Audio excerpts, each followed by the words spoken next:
Thank you for joining us at XM.com for today's market comment by Marios Hadjikyriacos. I'm Maria Pashurdavis. The U.S. labor market continues to cool, keeping the Fed on track to slash interest rates in the summer. Non-farm payrolls overcame forecasts in February, clocking in at 275,000. However, the rest of the employment report was disappointing, with big negative revisions to previous months, the unemployment rate rising to its highest level in 2 years, and wage growth losing steam. Hence, labor market conditions have started to loosen, even if that hasn't been captured in non-farm payrolls yet. In the markets, the dollar absorbed some damage when the data was released, but managed to recover those losses in the following hours with some help from safe haven flows as the stock market corrected lower. The next major event will be tomorrow's U.S. inflation report, which could help the dollar assume a clear direction. It turns out the Japanese economy dodged a recession after all, according to the latest GDP revisions.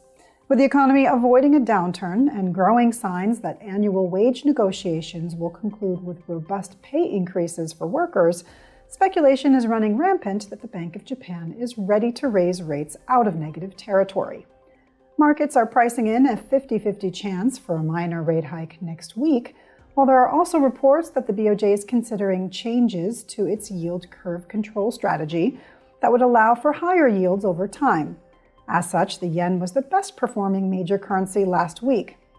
The yen may have outperformed last week, but it is the British pound that has quietly taken the crown of the best performing currency of the year.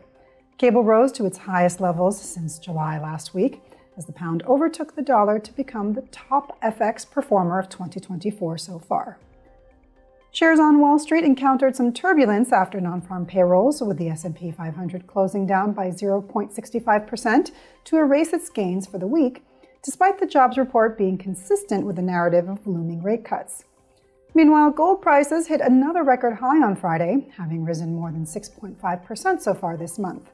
It's been a perfect storm for gold, as the retreat in the dollar and real yields has joined forces with record-setting purchases from central banks and booming demand from Chinese investors.